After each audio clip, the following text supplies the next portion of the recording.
A ver, está en este momento en contacto con nosotros Carlos Sánchez Berzaín, exministro de Defensa. Yo le agradezco muchísimo por este contacto sobre este tema y para que usted nos explique el procedimiento, porque entendiendo que hay un fallo en que dice que no hubo suficiente evidencia, ¿hay una apelación sobre el fallo o hay la apertura de un nuevo proceso? Y en base a eso que usted nos desarrolle, agradeciéndole de nuevo por esta comunicación a tiempo de saludarlo. Lo escucho. Encantado, buenos días, un saludo a usted y a toda la audiencia. Decirle que el acto procesal que se ha conocido ayer de parte de la Corte de Apelaciones del 11º Circuito de la Florida, simplemente refleja que el presidente Sánchez Lozada y el exministro Sánchez Berzaín seguimos ganando el juicio. O sea, este es un juicio que lo han empezado hace aproximadamente 12 o 13 años, en el cual han demandado por la vía civil responsabilidad para pedir dinero. Está patrocinado por gente que está estrechamente vinculada con el régimen de Evo Morales y es parte del proceso de persecución política del que somos víctimas el presidente Sánchez Lozada y mi persona. Si usted quiere un resumen de lo que ha pasado ayer, de lo que dicen las 60 y tantas páginas del fallo que ha dictado el 11º Circuito, es que seguimos ganando el juicio. Se ha puesto una nulidad de obrados sobre una resolución que nosotros teníamos también ganando en primera instancia, y ahora la gente que demanda tiene que volver a plantear sus demandas, tiene que volver a presentar documentación, y el juez verá, el juez de primera instancia, si continúa con el procedimiento o si hace una ampliación o si abre un nuevo proceso. Pero estamos en la situación de que con un poco más de dilaciones estamos ganando el proceso. Ahora, ¿cuál es el objetivo? Porque hay mucha información falsa, verdadera, hay mucha tendencia política en todo esto. Ha sido así. Es traerlos al país, es juzgarlos acá, es que ustedes hagan un resarcimiento a las familias de orden económico. ¿Cuál es el contexto, el objeto de la demanda? El objeto formal es pedir dinero, pedir resarcimiento de supuestos daños que obviamente nosotros no hemos causado, pero el objeto político es sostener la persecución política transnacionalizada contra el presidente Sánchez Lozada y contra el ministro Sánchez Berzaín a través de gente que está estrechamente vinculada con el régimen de Evo Morales. Si usted se fija la dimensión que han dado entre ayer y hoy día a lo sucedido en el 11º Circuito en Estados Unidos. Si usted se fija quiénes hacen esas declaraciones y cómo han presentado a la prensa boliviana este hecho, lo presentan lleno de falsedades y de cuestiones políticas que buscan primero tratar de encubrir los crímenes de Evo Morales, porque Evo Morales es el que tiene que responder por los hechos de octubre, cosa que no puede pasar en este tema del juicio civil, porque esta es una demanda civil, pero que tiene que pasar en el proceso en Bolivia cuando se dejen sin efecto, se abroguen los decretos de amnistía que están protegiendo a Evo Morales y a sus cómplices. El otro tema que se ve con mucha claridad es que aquí se trata de una acción transnacionalizada para sostener a los gobiernos vinculados con lo que se llama el socialismo del siglo XXI o el castrochavismo, porque mire qué contrariedad, le voy a dar dos datos para que esto quede demostrado. El mismo abogado que hace de abogado de las víctimas de Evo Morales en este proceso civil en Estados Unidos, aparece ya como abogado acusando al gobierno de Yanine Áñez por las masacres, entre comillas, de noviembre del 2019, haciendo informes sobre el particular por las masacres de Sencata, por la de la zona del trópico de Cochabamba, por la de Sacaba. O sea, es la misma gente que está convirtiendo los crímenes de Evo Morales de octubre del 2003 en esos mismos lugares en encubrimiento para Evo Morales y en acusación para el gobierno legítimamente establecido en ese momento, Sánchez de Lozada, Sánchez Berzaín, y ahora repite la figura con los hechos de sangre que nadie duda fueron promovidos por Evo Morales porque hasta grabación existe. Primer dato. Y el segundo dato es que esta misma gente se dedica a hacer comunicados políticos que no tienen nada que ver con el contenido jurídico que se discute, a efecto de sostener un persistente asesinato de la reputación de los defensores de la libertad y la democracia en Bolivia, como una especie de vacuna para que la gente que hoy día, que Bolivia tiene conflictos, atacada de nuevo por el narco, atacada de nuevo por los grupos de Evo Morales, con violencia, con bloqueos, con extensión de riesgo y de crímenes en plena pandemia, no hay autoridad posible que esté en condiciones de hacer cumplir la ley, porque están con una persecución continua a la gente que defendió la democracia de Bolivia el año 2003. Ahora, el tema radica en que aquí ha habido también una serie de procesos en contra de militares que han sido sentenciados por el tema de Octubre Negro. Entonces yo le consulto sobre el histórico en ese momento y le voy a hacer una pregunta, como decimos los periodistas, a quemarropa. ¿Usted mandó matar don Carlos Sánchez Berzaín? Obviamente que no. Eso forma parte del ideario criminal que Evo Morales ha montado en todo tiempo.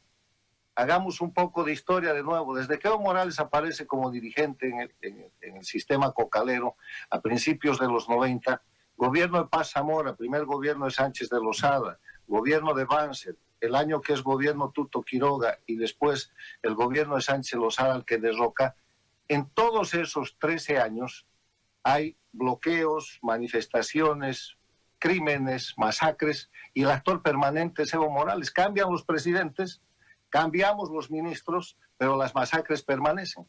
Evo Morales llega al gobierno, llena de masacres sus casi 14 años de dictadura, pero al irse, en noviembre del 2019, hay 3 masacres más. Entonces, el argumento que él maneja es el de ensangrentar al pueblo boliviano y atribuir sus crímenes a las víctimas, para deteriorar el sistema político y para asesinar la reputación de la gente que está en el gobierno, que está en la política legítima. Y pone este tipo de aseveraciones acusando de delitos que obviamente nosotros no hemos cometido. Nuestra tarea era la preservación del orden público, la defensa de la democracia, y eso es lo que hemos hecho, y así está demostrado. Por eso le estamos ganando el juicio en Estados Unidos. Por eso tienen un juicio que tiene 13 o 14 años y ha perdido la data exacta del juicio que tienen en Estados Unidos, que no puede avanzar. Y lo que hicieron en Bolivia contra los militares bolivianos y con algunos exministros de nuestro gabinete fue persecución política pura y dura. Le voy a dar 3 datos para eso. El acusador del juicio, que es un solo juicio, que es el juicio de responsabilidades por el hecho de octubre, es Evo Morales. Ese juicio va y tiene un informe de fiscales en una primera instancia, y los fiscales informan que no hay materia justiciable. Mesa y Evo Morales retiran a los fiscales y ponen otros fiscales hasta que efectivamente hacen un informe favorable. A ese dato agrégale el segundo, que son los decretos de amnistía. Con los decretos de amnistía desaparece totalmente la posibilidad de una investigación clara, porque hay un grupo de gente, toda la que atacó al gobierno, al Estado, la que generó los hechos, porque La Paz, el Alto, Sencata, estaban todos tranquilos hasta que estos señores empezaron a bloquear, aislaron a La Paz, empezaron a disparar, empezaron a matar, llevaron guerrilleros de las FARC, metieron guerrilleros del Perú. Ellos fueron los que empezaron la alteración del orden público y empezaron el ataque contra la sociedad boliviana y terminaron exitosos derrocando el gobierno. Ellos fueron los que secuestraron después de la fiesta del 14 de septiembre en la zona en esta ciudad, en Achacalla. Bueno, no. Achocalla. No, donde era la fiesta el 14 de septiembre para una fiesta local donde hubieron más de 1,000 secuestrados, y la operación conjunta que se hizo policial militar fue la de rescatar a ciudadanos bolivianos y extranjeros que estaban secuestrados, y ahí vino la emboscada que Felipe Quispe confiesa que es la emboscada en la zona de Achacachi. Entonces, el tema es que todos los delitos que comete Evo Morales están protegidos para él y sus cómplices por los decretos de amnistía. Y el tercer asunto es que cambia a todos los jueces, hace desaparecer el sistema de mínimas garantías en la justicia boliviana y con sus jueces y sus fiscales sentencia a los miembros del alto mando militar que en verdad han sido presos políticos de Evo Morales. Ese juicio no tiene ningún valor, que es el mismo juicio que sigue contra Sánchez Lozada y mi persona, por los siguientes datos. Le he dado esos tres elementos de hecho, ahora le voy a dar los elementos jurídicos. Para que un juicio sea tal, usted tiene que respetar el debido proceso legal. Y el debido proceso legal está fundado primero en la igualdad de las partes. ¿Cómo va a haber igualdad de las partes si Evo Morales, en vez de ser acusado, tiene decretos de amnistía y se vuelve acusador? Si la gente del Alto, en vez de ser acusada o por lo menos investigada, se vuelven testigos o se vuelven víctimas. Y se persigue a la gente que estaba en la obligación de defender la democracia y de defender la tranquilidad y el orden público. Segundo tema, además de que no hay igualdad jurídica, no hay jueces imparciales. Nombran los jueces con posterioridad a los hechos que se juzgan y eso es una violación absoluta de la Constitución y del principio de debido proceso legal. Y la otra cuestión, no hay presunción de inocencia. Se ha desarrollado una campaña de asesinato de la reputación que ayer se acaba de repetir por los comunicados y declaraciones que hacen la gente que maneja este proceso en Estados Unidos, donde ponen antecedentes que ya están superados, cosas que han sido juzgadas, para dar carácter político y buscar perjudicar la reputación del presidente Sánchez Lozada y de los miembros de su gobierno. En esas circunstancias no hay pues manera de que tengamos nosotros un resultado que sea óptimo. Y yo estoy pidiendo de nuevo, en la entrevista que me hizo el otro día, y en la entrevista y en la carta que hemos mandado el mes de noviembre a la presidenta Yanine Áñez, le hemos pedido que abrogue los decretos de amnistía, nada más para tener la cancha plana, para que vuelva a la igualdad jurídica. Los jueces van a seguir siendo los de Evo Morales, que son los que están ahorita manejando el Estado dictatorial, pero por lo menos eliminen los decretos de amnistía, porque amnistía además, Gary, y en esto yo quiero que el pueblo boliviano entienda, amnistía quiere decir perdón, no se perdona a los inocentes. Se perdona a los culpables y el solo hecho de beneficiarse de una amnistía quiere decir que estos señores ya han aceptado su culpabilidad. ¿Para qué tienen amnistía si eran unos inocentes ciudadanos que estaban siendo abusados por el gobierno? Si el gobierno estaba tranquilo, la policía estaba en su cuartel, los militares estaban en los suyos y el país estaba tranquilo hasta que estos decidieron poner en ejecución un plan de derrocamiento, además anunciado públicamente. Rompieron el diálogo nacional, rompieron la concertación con la conferencia episcopal y se lanzaron a la calle a generar violencia y muerte para después atribuir sus crímenes a las víctimas y al gobierno que derrocaron. Voy a ir a un detalle histórico porque entiendo que debe haber un sustento para lo que usted señala en la participación de las FARC y de peruanos en la acción del Alto, que es lo que detona toda esta situación por el cuadro violento que se vivió. ¿Cuál es el sustento para la versión que usted nos cuenta en relación a ese tema? ¿Hay informe de inteligencia? ¿Hay una evidencia? ¿Qué es lo que hay? Hay informes de los servicios de inteligencia de Colombia, presentados oportunamente, y hay informes de los servicios de Bolivia que el régimen de Evo Morales ha hecho desaparecer. Cuando los criminales entran a controlar el Estado, desarman todos los servicios institucionalizados del Estado.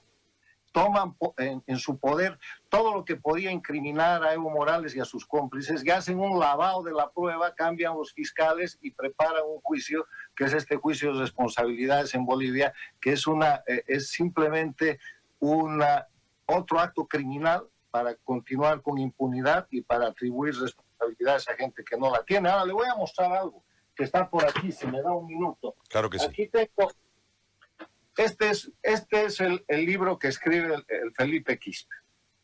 Dice La caída de Goni. Aquí está confesada toda la operación. Aquí, en este libro que es de circulación en Bolivia, es un diario de una huelga de hambre. Él relata la emboscada de Achacachi, él relata absolutamente todos los crímenes que ha cometido y dice que ellos estaban armados y tenían entrenamiento, los famosos ponchos rojos. O sea, eso es posible en un Estado democrático.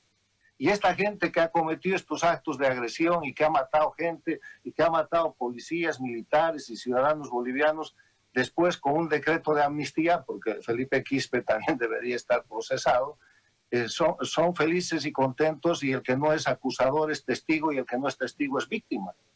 O sea, es demasiada sinvergüenzura el manejar un hecho histórico de esta manera. Por eso quiero la cancha plana. Yo quiero regresar a Bolivia. Yo quiero que los hechos de octubre se juzguen. Pero lo mínimo que necesito es igualdad jurídica, jueces imparciales y debido proceso legal para todos. Yo acuso formalmente a Evo Morales, a Felipe Quispe, a la gente del entorno que después llegó al gabinete y controló Bolivia, incluidos algunos miembros de organismos dedicados a la protección y ONGs, a los dirigentes cocaleros, de haber montado en Bolivia un golpe de Estado, sedición, conspiración, y de haber causado muertos y heridos deliberadamente para producir el derrocamiento del gobierno, y de que en ese proceso han tenido el auxilio, porque este era un proyecto transnacionalizado, la presencia de la gente de Venezuela, de Cuba, con efectivos de las FARC y efectivos de la guerrilla peruana. Entonces, ese es el tema político del que hay que hablar en Bolivia, con una agravante, Gaby. La agravante es que octubre del 2003 marca el inicio del proceso que lleva a Evo Morales a la dictadura. Viene la amnistía.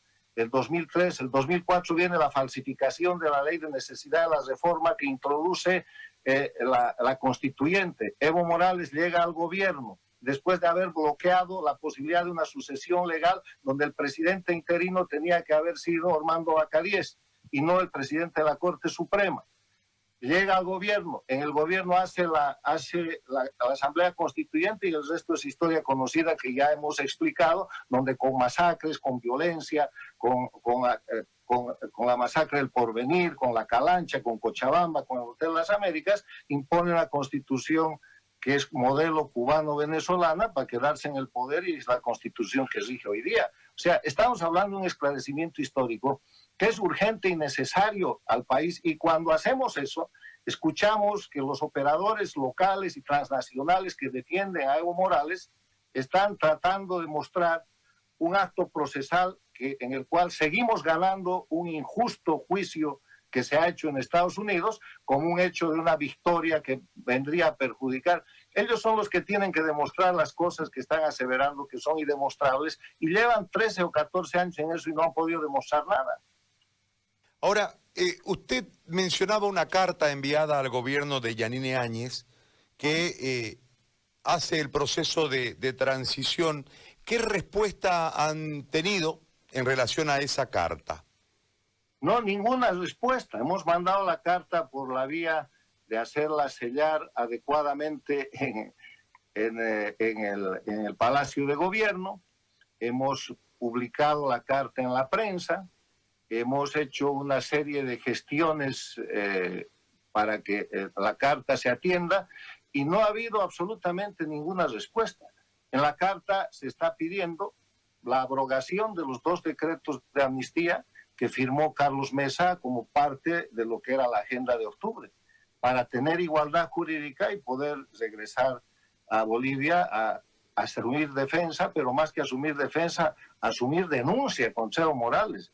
Y esto no prescribe. Yo tengo las acusaciones, la documentación, la prueba lista para acusar a Evo Morales, para acusar a todos sus cómplices, a la gente que después integró su gabinete, a sus dirigentes cocaleros que llegaron a ministros, subsecretarios, senadores, diputados, y algunos incluso han llegado a jueces y fiscales que formaron parte del derrocamiento que tienen que responder al país, y con el que han manejado un sistema de propaganda, haciéndole creer al pueblo boliviano que la masacre y los hechos de sangre que se produjeron para derrocar a Sánchez Lozada es una responsabilidad del gobierno, cuando los masacradores son ellos, cuando los criminales que han empezado las acciones son ellos. En cualquier parte del mundo, cuando sucede, por ejemplo, un hecho en el cual se ataca lo que está pasando hoy día en Bolivia, bloqueos de caminos, han atacado ambulancias, el anterior hace unos días en el Alto, están aterrando a la gente, la tienen sin posibilidad de tránsito, además de las restricciones de la pandemia, y están cometiendo delito de salud. Y nadie les puede decir nada. Nadie les puede decir nada, porque de repente si sale la fuerza pública a contener aquello y hay un herido, Dios no quiera, fallece alguien, el gobierno ya es criminal. Y eso no funciona así. O sea, nótese en lo que está sucediendo que es una repetición de lo que Evo Morales y su acción criminal desde el año 90. Yo no era ministro ni estaba en la política cuando Evo ya hacía bloqueos, ya mataba gente, ya trancaba el Chapare y hacía crecer el negocio de la cocaína, porque todo esto además tiene un trasfondo. Es la droga, Gaby. Evo Morales es el representante más importante de la defensa, de la expansión y del sostenimiento del narcotráfico de cocaína. Ha convertido a Bolivia en narcoestado y él mismo, el año 2016, en la Asamblea de Naciones Unidas sobre Narcóticos, lo ha declarado. Ahí está su discurso, es un discurso público donde él dice que la lucha contra el narcotráfico es un instrumento del imperialismo para oprimir a los pueblos y que lo que hay que hacer es legalizar la coca y la cocaína. Le hago una consulta ya relacionada al proceso en Estados Unidos. Usted dice que están ganando el proceso. ¿Tiene que volver a presentar toda la argumentación la gente que demanda? ¿Es decir, está en cero? Ellos tienen sus abogados y nosotros los nuestros. El proceso no está en cero. Si estuviera en cero estaríamos empates. Estamos ganando nosotros porque está la prueba, está la demostración de que somos hombres de Estado. Sánchez Lozada es filósofo de profesión. Yo soy abogado y politólogo. O sea, nosotros no somos gente que tenga ningún interés, como ellos vienen sosteniendo, en protagonizar o en ordenar la muerte de ciudadanos bolivianos. Los hemos protegido siempre. Somos los autores de la participación popular, somos los autores de la reforma educativa, somos los autores del seguro universal materno-infantil, somos los autores del bono sol, que le han cambiado de nombre, pero que Bolivia, la gente mayor sigue recibiendo. Somos los autores de la capitalización, los únicos procesos de transformación y cambio que nadie ha podido modificar. Esa es nuestra política. Los hechos de violencia son producidos por el narcotráfico, por Evo Morales y sus cómplices para alterar ese proceso de cambio y de transformación que lo han paralizado el año 2003 para llevar a Bolivia a una dictadura. Entonces nosotros somos gente civil, gente profesional, Goni un empresario y un profesional, que hemos ido a la política para servir a Bolivia. Éramos ricos antes de hacer política. No necesitábamos sino servir al país en función de una idea que ha quedado truncada y por la que seguiremos luchando.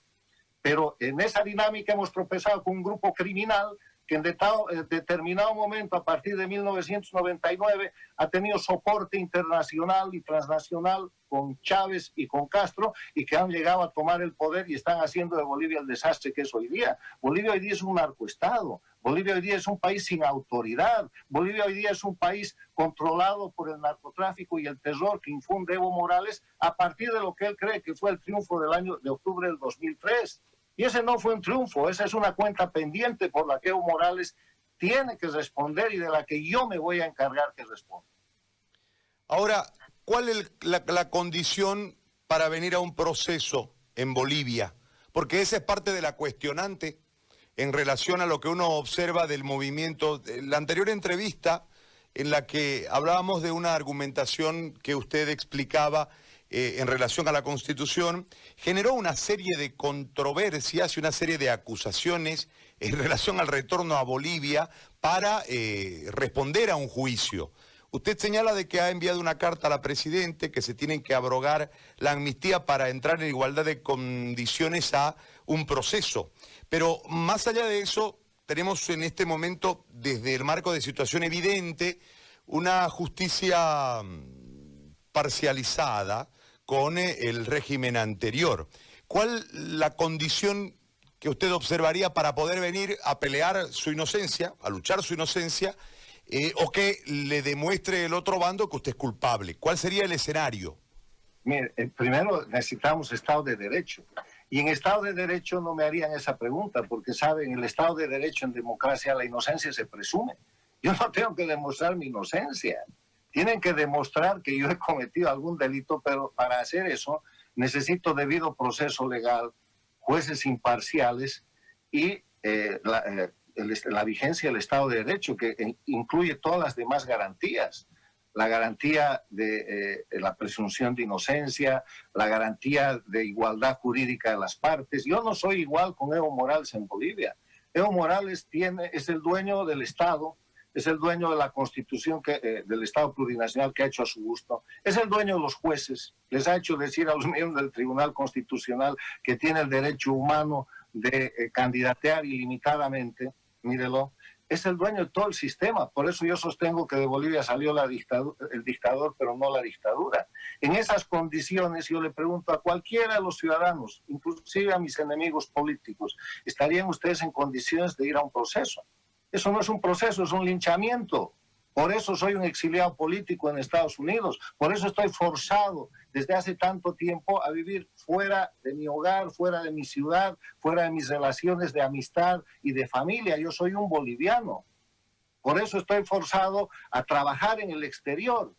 Entonces, porque en Bolivia no hay Estado de Derecho, no hay jueces imparciales, no hay debido proceso legal y no hay igualdad jurídica. Hay un dueño de todo que es Evo Morales, que casualmente es el criminal que ha cometido los delitos en octubre del 2003, cometió los de Sacaba en octubre, noviembre del año 2001, un año antes, ha cometido los del 2017, tiene un gran récord criminal, pero nadie lo puede tocar, porque tiene impunidad fundada en que ha montado un Estado que él maneja como quiere.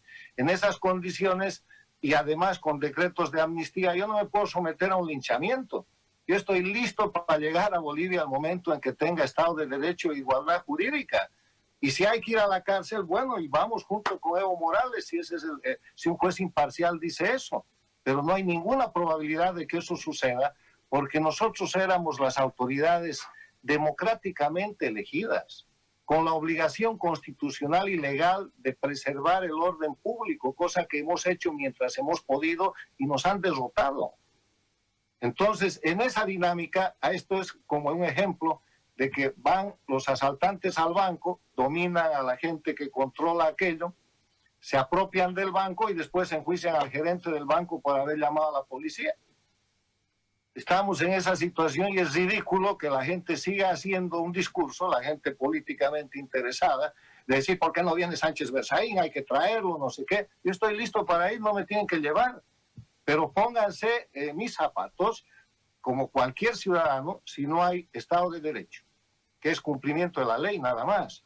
Si no hay igualdad jurídica, no hay debido proceso legal y no hay jueces imparciales, a cualquier boliviano le pregunto hoy día, ¿le gustaría que Evo Morales lo acuse ante cualquier juez actual en La Paz, Cochabamba, Santa Cruz, Sucre o en cualquier lugar del país? Obviamente que no, porque si Evo Morales lo acusa, eso ya es sentencia. ¿Cuánto de eso hemos visto? ¿Acaso el caso terrorismo 1 y 2 no han sido un ejemplo de eso? ¿Acaso no hemos visto gente obligada a confesar delitos que nunca ha cometido, nada más por salir de la cárcel de Palmasola y porque le dejen de torturar a la familia? ¿Acaso no hemos visto más de 1.200 bolivianos salir al exilio por esa razón y que han vuelto y todavía siguen siendo rehenes de ese sistema de justicia? Pregúntele a Mario Cosío, pregúntele a Branco Marinkovic, pregúntele a Manfred Reyes Villa, pregúntele al propio Leopoldo Fernández si sus juicios están acabados. Nada. Están gozando de un espacio de libertad, pero los procesos siguen siendo manipulados por la dictadura, porque las leyes son de la dictadura, los jueces son de la dictadura, y Yanine Áñez no ha tenido la decisión democrática de anular todos esos procesos y de volver a la Constitución de la República de Bolivia, porque no hay Estado de Derecho. Ahí estamos, y no soy el único boliviano que sigue exiliado. Hay exiliados en España, hay exiliados en el Brasil. De los 1.200 y tantos exiliados registrados por ACNUR, ha debido regresar un poco más de la mitad, pero hay gente que permanece en el exterior por esta misma razón. No hay seguridad jurídica en Bolivia, no hay Estado de Derecho y no hay jueces imparciales, son los jueces de Evo. A la mi verga pleito es con Evo, o sea, mi pleito es con Evo, o sea, él es dueño de todo el escenario. Al irse Evo Morales y al ingresar Áñez al poder, ¿se puede hablar de una impericia política, de un ánimo prorroguista por la candidatura para lograr desde el aparato generar la candidatura, o de un acuerdo político para no establecer un cambio que es el que pidió la gente en relación precisamente a los aspectos que usted señala? Gary, a mí me gusta hacer política y análisis en base a las ideas y a los hechos.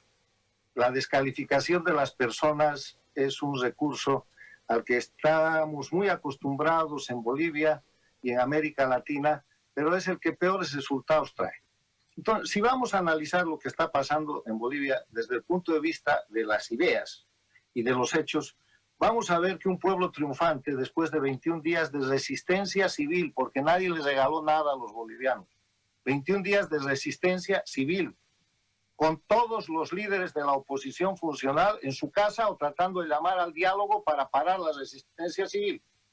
Esa resistencia civil primero consigue la simpatía de la policía y después consigue la neutralización de las Fuerzas Armadas. Y el dictador huye.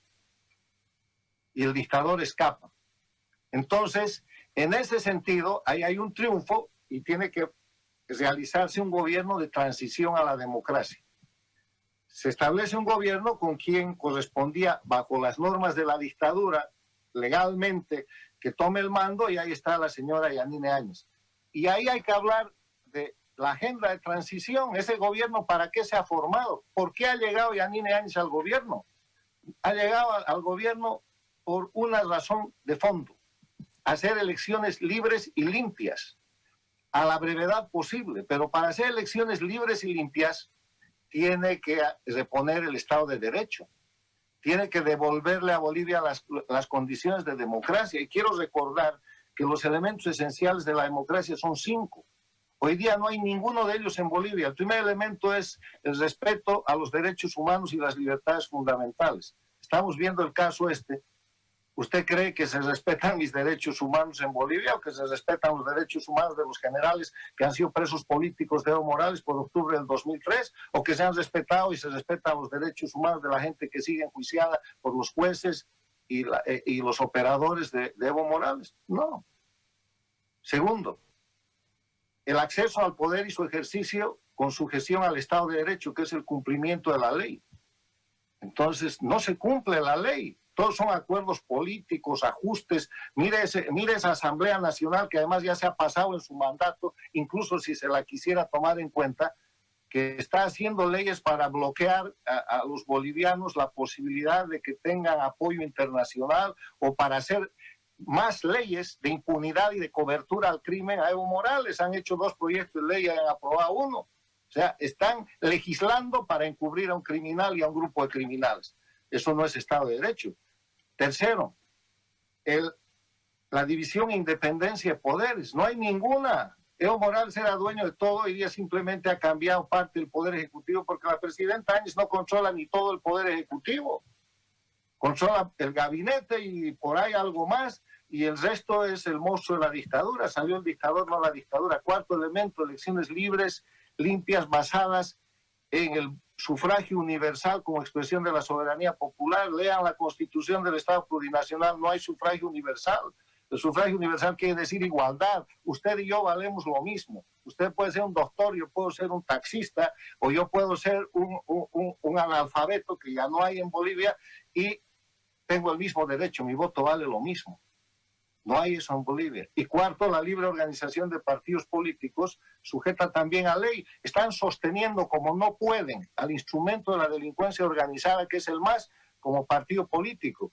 El MAS debió haber sido inhabilitado por el fraude de octubre, debió ser inhabilitado por las declaraciones de su candidato, debe ser inhabilitado porque es un instrumento del narcotráfico, hay que pedirle cómo se financia, y sigue de partido político. O sea, no hay un solo elemento de la democracia. Y la presidenta Yanine Áñez lo que ha hecho es que ha olvidado la agenda de la transición, no está cumpliendo el mandato que le han dado los bolivianos en resistencia civil en esos 21 días, y ha empezado con una serie de pactos, lo llamó pacificación, después vinieron los salvoconductos, después dijeron que Evo estaba enjuiciado, pero sí, pero no, un paréntesis de 2 grandes mentiras. Dijeron en diciembre que Evo Morales sería enjuiciado por el tema del fraude electoral, dijeron que sería enjuiciado por el tema de las grabaciones de teléfono. Pasó el tiempo, hace 3 semanas han dicho lo mismo. En las 2 ocasiones han dicho que la Interpol había sido notificada para que le pongan sello rojo, sello azul. No hay nada de eso.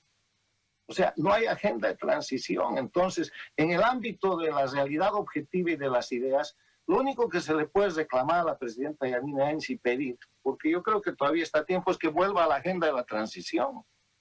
En medio de eso viene el desastre, que ha sido un desastre, yo creo, personal para ella, porque es digna de mejor suerte frente a la historia, de haber aceptado o haberse lanzado de candidata, aplicando la constitución de la dictadura, porque la constitución de la república no puede.